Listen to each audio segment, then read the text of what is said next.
Hello dear students, myself Dr. Nishtha Shukla, RKG Educational College, Omek City, Lucknow.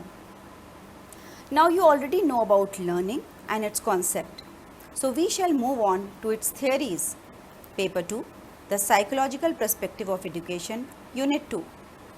Learning is the process and learning theory explains the process. Learning theories are the set of principles explaining how individuals acquire, retain and recall the knowledge.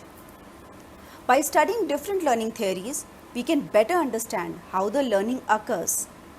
Principles of the theories can be used as guidelines to help instructional tools, techniques and strategies that promote learning. So students, now let us know about the classical conditioning theory given by Ivan Pavlov, यानी शास्त्रीय अनुबंधन सिद्धांत. Before going into details of the theory, let us know about the different types of learning theories. Different types of learning theories में सबसे पहले आता है behaviorism, cognitivism and constructivism. जैसा कि नाम से आपको विदित हो रहा होगा, behaviorism 19th और 20th सेंचुरी के 19th सेंचुरी के एंड में और अर्ली 20th सेंचुरी में कुछ साइकोलॉजिस्ट ऐसे आए जिन्होंने कहा कि psychology is not the study of consciousness. पहले के लोग मानते थे psychology is the study of consciousness, पर इन्होंने कहा नहीं, ऐसा नहीं है, क्योंकि कॉन्शियसनेस को आप क्वांटिफाई नहीं कर सकते, तो हम उसके बजाय बिहेवियर को स्टडी करेंगे. और माइंड में क्या चल रहा है ये तो नहीं पता चल सकता, लेकिन बिहेवियर कैसा निकल के आया है वो पता चल सकता है. और इन्होंने स्टिमुलस और रीइंफोर्समेंट की बात करी, यानी पॉजिटिव रीइंफोर्समेंट दो, वर्बल प्रेज दो, गुड ग्रेड्स दो, प्राइजेस दो, तो इससे जो लर्नर है वो बहुत अच्छा निकाल के रखेगा अपनी लर्निंग को. और साथ में उन्होंने एग्जाम परफॉर्मेंस की भी बात करी कि एग्जाम की परफॉर्मेंस के थ्रू हमें ये पता चल जाएगा कि स्टूडेंट या लर्नर लर्न कर पा रहा है या नहीं कर पा रहा है. दूसरी बात करें कॉग्निटिविज्म की. अब जैसे बिहेवियरिस्ट डिससैटिस्फाइड थे कॉन्शियसनेस की स्टडी को लेकर, उसी तरीके से कॉग्निटिविज्म के साइकोलॉजिस्ट डिससैटिस्फाइड थे बिहेवियरल अप्रोच को लेकर. इन्होंने कहा कि नहीं, बिहेवियर को केवल ऑब्जर्व करना नहीं होता. कुछ साइकोलॉजिस्ट जैसे जीन पियाजे, विलियम पेरी, ये सब आए, इन्होंने अपनी थ्योरी दी और कहा कि केवल रीइंफोर्समेंट या स्टिमुलस रिस्पॉन्स से नहीं काम चलता लर्निंग में. हमें ये भी देखना होगा कि लर्नर के सर के अंदर क्या चल रहा है, क्या सोच रहा है वो. They developed a cognitive approach that focused on mental process rather than observable behavior. Mental process की उन्होंने बात करी और साथ में उन्होंने ये भी कहा कि role of the teacher is to facilitate discovery by providing the necessary resources and by guiding learners as they attempt to assimilate new knowledge. उन्होंने रोल ऑफ टीचर को कहा कि डिस्कवरी को फैसिलिटेट, यानी फैसिलिटेटर बोला, एकदम टिपिकल वाला teacher नहीं बोला, वो फैसिलिटेट करता है कि किस तरह से लर्नर अपनी पुरानी नॉलेज में नई नॉलेज को जोड़े और जो नई नॉलेज है उसको अपडेट कर ले, अपग्रेड कर ले. तो ये उनका मतलब ये था कि करिकुलम इस तरीके से बने, इस तरीके से टीचिंग मेथडोलॉजी हो, टेक्निक्स हो, जिससे कि स्टूडेंट को फैसिलिटेट किया जाए अपने नई नॉलेज को कन्वर्ट करने में, पुरानी नॉलेज से एसोसिएट करने में. For example, asking students to explain new material in their own words. सही से जो भी आपने पढ़ा है उसको अपने वर्ड्स में डिफाइन करिए, तो आपके अंदर कॉग्निटिव अप्रोच आ जाएगी. इसको हम ऐसे एग्जाम्पल से भी समझ सकते हैं, जो आप लोगों के अनसीन पैसेजेस आते हैं एग्जाम में, वो कॉग्निटिविज्म अप्रोच से रिलेटेड होते हैं. अब आते हैं कंस्ट्रक्टिविज्म पे. इसके लीड साइकोलॉजिस्ट थे Vygotsky. Constructivism is based on the premise that we construct learning new ideas based on our own prior knowledge and experiences. इसको मानने वाले साइकोलॉजिस्ट ने कहा कि हर लर्नर की लर्निंग यूनिक होती है, आप उसको जनरलाइज नहीं कर सकते. वो अपने पास्ट एक्सपीरियंस से सीखता है और उसके जो भी आइडियाज होते हैं वो पास्ट एक्सपीरियंस और पहले की नॉलेज से पे बेस्ड होते हैं. Examples of constructivism is the classroom that includes problem based learning, creative projects बनाना. तो प्रॉब्लम बेस्ड लर्निंग होगी तो आप अपने एक्सपीरियंस से जो आपकी नॉलेज होगी उसके बेसिस पे आप उसको लर्न करोगे। अब आप जैसा अपना देख पा रहे होंगे, ये अचानक से पढ़ते पढ़ते ये बर्गर और फ्रेंच फ्राइज और कोल्ड ड्रिंक की पिक, ओप्स, चॉकलेट केक की पिक, और ये है हमारे ओन देसी गोलगप्पे। अब ये जो 3 पिक्स आपने देखी खाने पीने की, उसको देख के आपको कैसा फील हो रहा है? शायद भूख लग रही है या शायद मुंह में पानी आ रहा है। इसमें से कोई ना कोई तो आपका फेवरेट होगा, और ये भी हो सकता है कि ये तीनों हो। ये एक नेचुरल स्टिमुलस है, और इस पे आपका रिएक्शन क्या हुआ, रिस्पॉन्स क्या हुआ? यमी, यानी टेस्टी। तो ये नेचुरल स्टिमुलस जब फूड दिखा तो आपका नेचुरल रिस्पॉन्स आया that you are feeling good, you smiling, आपको भूख लग रही है। अब एक और पिक देखते हैं, आप लोग देख के पहचान ही गए होंगे, ये पिक मैकडॉनल्ड्स की है। ये देखिए, मैकडॉनल्ड्स को क्योंकि हम लोग फेमिलियर हैं, इसलिए ये जो येलो कलर का एम लिख कर आ रहा है इस टिपिकल वे में, तो हमें पता है कि ये मैकडॉनल्ड्स का ही साइन है। अब ये देखिए गोलगप्पे का एक ठेला, इसको देख के हमें गोलगप्पे की याद आती है, मैकडॉनल्ड्स देख के हमें बर्गर्स की याद आती है। और एक है हैप्पी बर्थडे का लोगो। हैप्पी बर्थडे का लोगो किससे एसोसिएटेड है?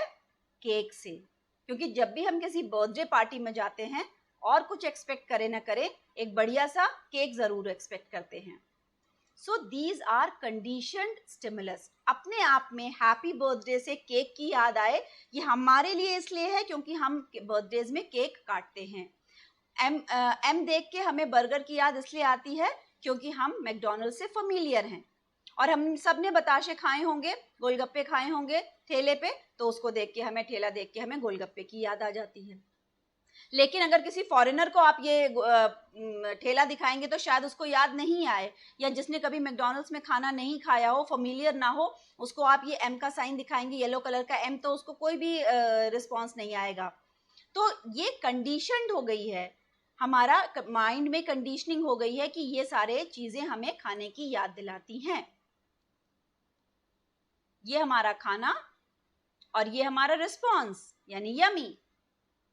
ये अनकंडीशनड स्टिमुलस है। फूड स्वाभाविक उद्दीपक, फूड को देखे स्वाभाविक रिस्पॉन्स क्या होता है, अनुक्रिया क्या होती है? सलाइवा, सैलिवेट करने लगते हैं हम लोगों को, अच्छी फीलिंग आने लगती है। अब एम का साइन लेते हैं और ये मान के चलते हैं कि लोगों को नहीं पता ही कि ये मैकडॉनल्ड्स का साइन है, तो कोई रिस्पॉन्स नहीं आता। Neutral stimulus, picture of restaurant is neutral stimulus, इसलिए नो कंडीशन रिस्पॉन्स, कोई रिस्पॉन्स नहीं आता है, ये अस्वाभाविक उद्दीपक है। लेकिन जब आप फेमिलियर हो जाते हो कि ये एम लोगो है मैकडॉनल्ड्स का, तो आपका रिएक्शन फिर एम को देख के भी यमी का आ जाता है। ये कंडीशनड स्टिमुलस हो गया, आपने अपने दिमाग को कंडीशन कर लिया कि येलो कलर का इस तरह से लिखा हुआ एम मतलब बर्गर, तो ये आपका कंडीशनड हो गया, इसलिए आपका कंडीशनड रिस्पॉन्स आया, सलाइवा आ गया। अनुबंधित उद्दीपक और ये है अनुकूलित अनुक्रिया। ये हम लोगों का जो थ्योरी है ये दी थी इवान पेट्रोविच पावलोव ने, जो 26 सितंबर 1849 को पैदा हुए और 27 फरवरी 1936 को हमें अलविदा कह दिया। इन्होंने बहुत अच्छी थ्योरी दी थी जो अभी हमने जानी, यानी classical conditioning theory of learning. ये रशियन थे और इनको नोबेल प्राइज भी मिला है 1904 में। लेकिन मजे की बात यह है कि ये एक साइकोलॉजिस्ट नहीं थे और ना इनको नोबेल प्राइज मिला है साइकोलॉजी में, इनको नोबेल प्राइज मिला है फिजियोलॉजी में, या मेडिसिन जिसको आप नॉर्मल टर्म्स में कहते हैं, और ये फर्स्ट रशियन थे जिनको नोबेल प्राइज मिला। तो आप सोच रहे होंगे कि ये जब साइकोलॉजिस्ट नहीं थे तो इन्होंने इतनी बढ़िया थ्योरी कैसे दे दी, तो जानेंगे। ये एक एक्सीडेंटल थ्योरी का इन्होंने वो किया, प्रतिपादन किया। ये डॉग्स के सलाइवा पे रिसर्च कर रहे थे, उनके डाइजेस्टिव सिस्टम पे रिसर्च कर रहे थे। और जब उन्होंने डाइजेस्टिव सिस्टम पे रिसर्च करते हुए पाया कि ये एक कंडीशनिंग हो गई है डॉग की। अभी हम एक छोटा सा वीडियो देखते हैं और उसके थ्रू मैं आपको एक्सप्लेन करती हूँ, then it will be more interesting.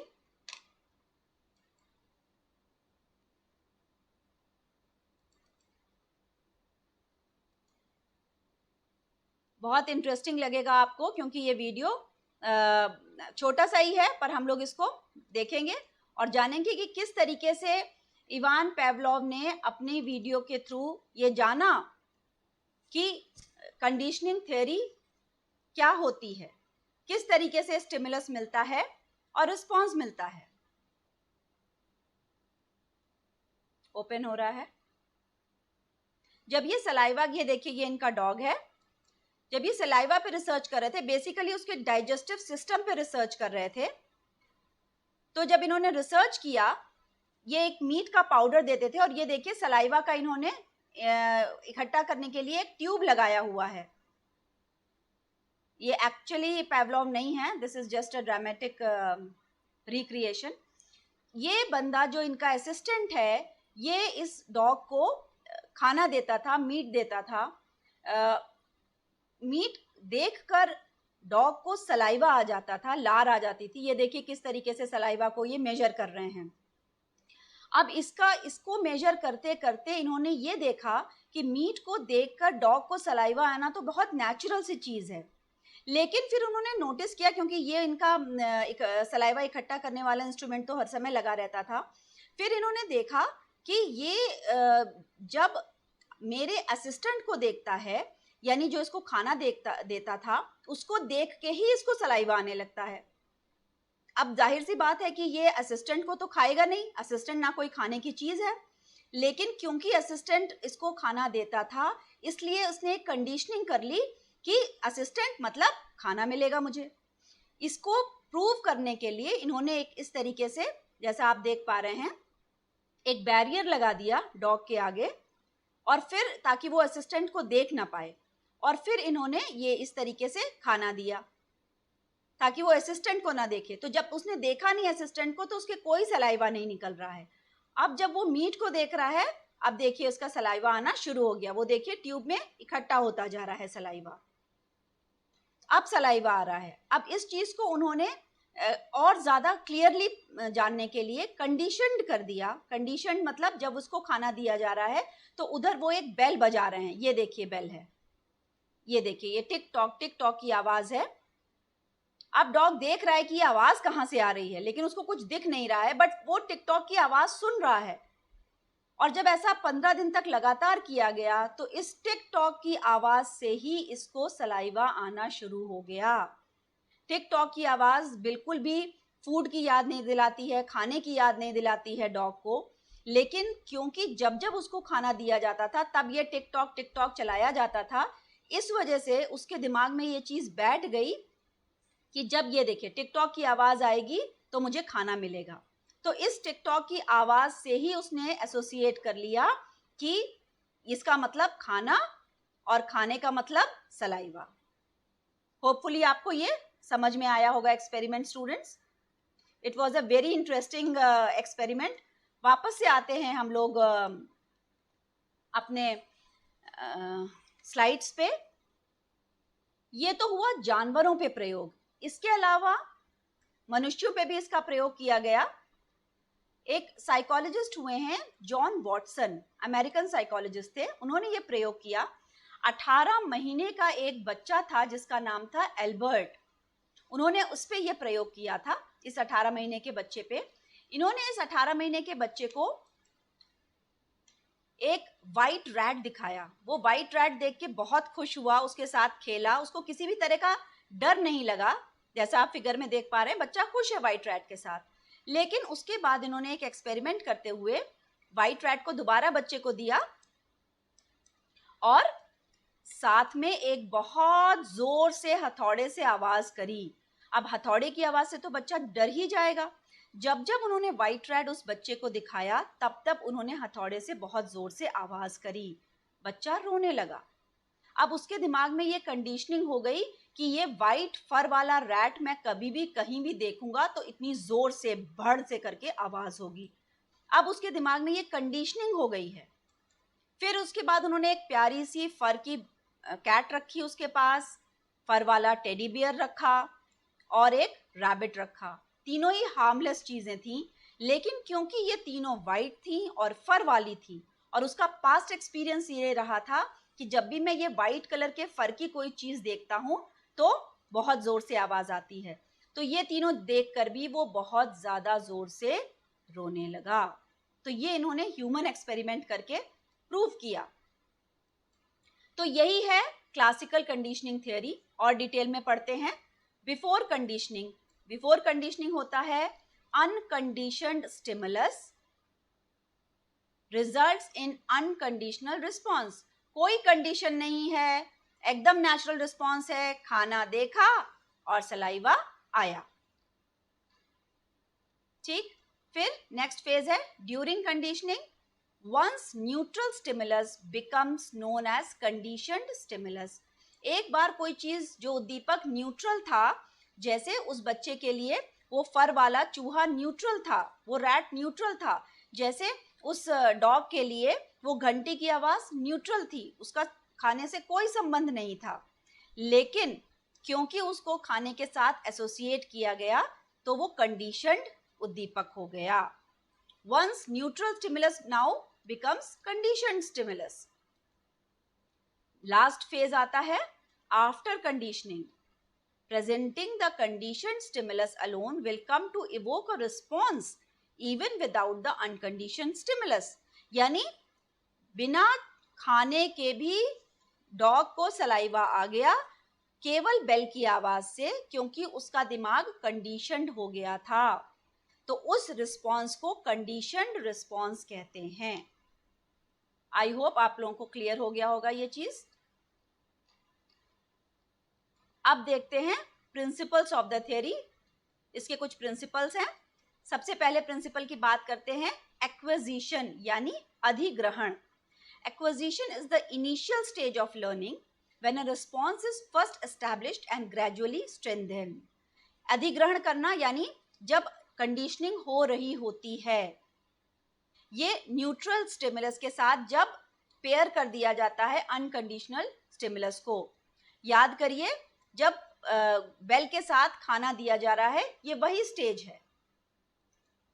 Next आता है एक्सटेंशन यानी विलोपन।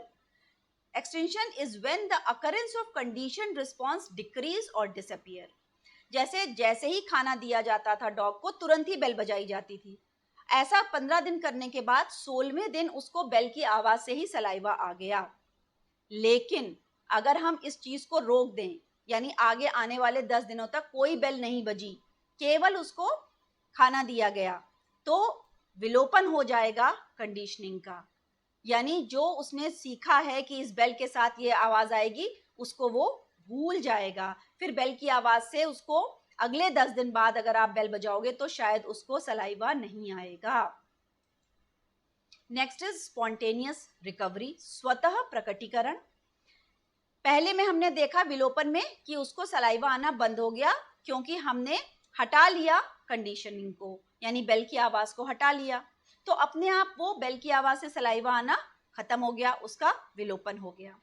लेकिन अगर फिर अगले 5 दिन तक या 7 दिन तक आप बेल बजा के देंगे तो वो स्पॉन्टेनियस रिकवर कर लेगा, तुरंत उसको याद आ जाएगा और फिर से बेल की आवाज से उसको सलाइवा आने लगेगा। नेक्स्ट इज स्टिमुलस जनरलाइजेशन, उद्दीपक सामान्यीकरण। If a dog has been conditioned to salivate as at the sound of a bell, the animal may also exhibit the same response to stimuli that are similar to the conditioned stimulus. यानी इस चीज को वो repeat करेगा, फिर वो sound of bell हो, चाहे फिर आप किसी और साउंड से साउंड ऑफ टिकलिंग हो जाएगा, मतलब किसी भी अलग अलग साउंड से वो जनरलाइज कर लिया है तो वो और जल्दी उसको सीख लेगा और जल्दी कंडीशनड हो जाएगा। नेक्स्ट आता है स्टिमुलस डिस्क्रिमिनेशन, उद्दीपक विभेदन। यानी अगर बेल की टोन अलग अलग है और आपने सेम स्टिमुलाई दी है तो वो दोनों बेल में डिफरेंशिएट, डिस्क्रिमिनेट, विभेद कर पाएगा। यानी अगर एक अच्छी सी टिंग टोंग करके बेल बज रही है और एक ट्र करके बेल बज रही है, तो वो टिंग टोंग वाली बेल में अगर उसको खाना मिल रहा है तो वो टिंग टोंग वाली बेल को ही याद रखेगा। तो ये स्टिमुलस डिस्क्रिमिनेशन है, यानी वो डिस्क्रिमिनेट कर पाएगा। एग्जाम्पल लेते हैं कि अगर आपको एक बार इससे बहुत ज़्यादा फोबियाज भी एसोसिएटेड होते हैं। अगर कभी आपको किसी डॉग ने काट लिया है तो आपके मन में डॉग का भय बैठ जाता है। तो इसी चीज को हम स्टिमुलस रिस्पॉन्स कहते हैं, सॉरी क्लासिकल कंडीशनिंग कहते हैं। Now, what are the educational implications of this theory? This means that a student needs to be able to respond to a particular stimulus or information before he or she can associate with new one. एक particular information उसके पास पहले से होगी और उसके according वो response करेगा. Teachers should know how to motivate their children to learn. They should be versatile with various strategies that can be enhance effective participation the students in the teaching learning activities. तो आपको motivate as a teacher आपको motivate करना चाहिए students को, आपको different positive reinforcements आने चाहिए। किस तरीके से आप बार बार पॉजिटिव बोलेंगे, अरे वाह तुमने बहुत अच्छा रिस्पॉन्स दिया, बहुत अच्छी कोशिश करी, तो इससे स्टूडेंट को या लर्नर को बहुत अच्छा फीडबैक मिलेगा और इसलिए वो और स्टिमुलस मिलेगा, उद्दीपक मिलेगा, उत्तीबन मिलेगा और वो और अच्छे से लर्निंग करना शुरू कर देगा। Habit formation and breaking of bad habits, दोनों चीजें होती हैं इसमें। हैबिट किस तरह से फॉर्म होती है? जब आप अपने बच्चे को रोज सुबह 5 बजे उठाइए सिर्फ और सिर्फ 1 महीने तक, तो बिना उठाए बिना अलार्म लगाए ठीक 5 बजे उसकी नींद खुल जाएगी। ये हैबिट फॉर्मेशन होता है क्योंकि उसकी बॉडी एक्युमुलेट हो गई है कि अब मुझे 5 बजे उठना है, बॉडी को अपने आप पता चल जाता है, कंडीशनिंग हो गई है। ब्रेकिंग ऑफ बैड हैबिट्स कैसे होती है? कोई बच्चा कुछ गलत शब्दों का प्रयोग कर रहा है, जितनी बार वो गलत शब्दों का प्रयोग करे उतनी बार आप उसको टोकिए तो उसकी ये बैड हैबिट छूट जाएगी। नेक्स्ट, फॉर्मेशन ऑफ एटीट्यूड्स बहुत इंपॉर्टेंट है। स्टूडेंट्स अगर अच्छा एटीट्यूड नहीं होगा तो बच्चे एक अच्छे ह्यूमन बीइंग नहीं बन पाएंगे। किसी भी चीज को लेकर आपका क्या नजरिया है ये भी आप चेंज करा सकते हो अपने लर्नर का। Training of animals, this is specially very important for training of animals. अब थोड़ी सी इसकी बुराई कर लेते हैं, यानी क्रिटिसिजम्स। सबसे पहले चीज, कोई लॉजिक और कोई रीजनिंग का यूज नहीं है। आपको एक पर्टिकुलर चीज देख के उसकी याद आ जाती है और फिर आप उस तरह से बिहेव करने लगते हो, तो इसमें कोई लॉजिक, रीजनिंग या मेंटल कोई एक्टिविटी इन्वॉल्व नहीं होती है। It is basically useful for animal training या फिर डिफरेंटली एबल्ड जो लोग हैं जिनका मेंटल लेवल IQ थोड़ा कम है, उनको आप अगर इस तरह से ट्रेन करते हो उनके लिए ये थ्योरी बहुत अच्छी है। इट इज वेरी इंस्ट्रूमेंटल, यांत्रिक है, एकदम यंत्र की तरह हम काम करते हैं। केक की फोटो देखी तो मुंह में पानी आ गया, तो ये यंत्र की तरह काम करता है। शुड ऑलवेज बी रिपीटेड, अगर आपने, जैसे अभी हम लोगों ने पढ़ा था कि अगर आप इसको बार बार रिपीट नहीं करेंगे, 15 दिन तक लगातार किया और विलोपन हो जाएगा अगर आप इसको छोड़ देंगे, तो बार बार इसको रिपीट करते रहेंगे तब कहीं जाके कंडीशनिंग होगी, तो it is not consider to be a very good theory. अब इसका क्रिटिसिज्म किया है तो इसके ऊपर कौन सी थ्योरी आई है वो भी हमें जानना होगा, बट वो हम जानेंगे नेक्स्ट वीडियो में। Let us sum up. हमने जाना थ्योरीज ऑफ लर्निंग कौन कौन सी होती हैं, याद कर लेते हैं। बिहेवियरिज्म, जिसमें हम बिहेवियर स्टडी करते थे, बिहेवियरिज्म के अंडर में ही आती है हमारी classical conditioning theory. Next is cognitivism और थर्ड इज कंस्ट्रक्टिविज्म। फिर हमने अनकंडीशनल स्टिमुलस, फूड को अनकंडीशन रिस्पॉन्स मिलता है, फूड देखेंगे सलाइवा आएगा। न्यूट्रल स्टिमुलस क्या है? पिक्चर ऑफ रेस्टोरेंट, कोई सलाइवा नहीं आएगा, हम नहीं जानते उस रेस्टोरेंट में अच्छा खाना मिलता है कि नहीं मिलता है। फिर कंडीशनिंग हो गई, बार बार उस रेस्टोरेंट में गए, अच्छा खाना लगा, टेस्टी लगा, तो जब वो पिक्चर देखेंगे रेस्टोरेंट की तो हम सेलिब्रेट करने लगेंगे, यानी हमें सलाइवा आ जाएगा। So this was the classical conditioning theory of learning by Pavlov. Hopefully, I was able to make you understand the theory and its implications and relevance for a teacher. Thank you and all the best.